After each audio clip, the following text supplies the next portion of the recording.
Right-wing Israel lobby groups like the American Israel Public Affairs Committee, or AIPAC, are halfway through an enormous PR campaign right now. They're trying to convince both Congress and the American public that the Iran nuclear deal, which was approved last month, is a mistake. I mean, it spent, in the first half of the year, $1.7 million lobbying different members of Congress. But since the deal's passage in late July, AIPAC has funneled another $40 million or so into a 60-day campaign in an effort to dismantle the agreement. So the majority of the money has actually gone into a group that's run by AIPAC, but it's technically not AIPAC. It's a different tax-exempt lobbying organization called Citizens for a Nuclear-Free Iran.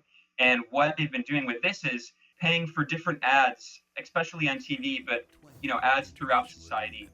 So you might have seen some of these TV ads that are already appearing. Congress should reject a bad deal. But despite key Senate Democrats like Bob Menendez and Chuck Schumer stating their opposition to the deal, AIPAC is struggling to convince American voters that its credibility doesn't lie purely in how much money it has to spend. We will fund your opponents is the unspoken undercurrent of these kinds of pressure techniques. And funding the opponents has largely fallen flat.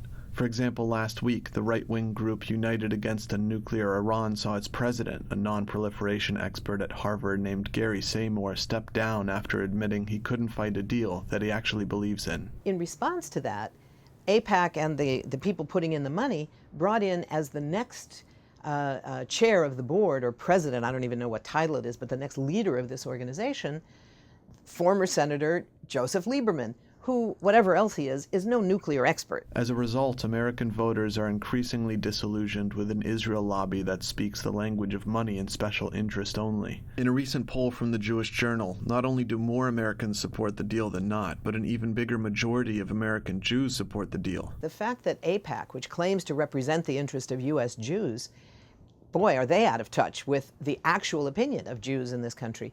They ignore the reality that organizations like Jewish Voice for Peace are the organizations that are rising in the Jewish community, while the influence of AIPAC is declining.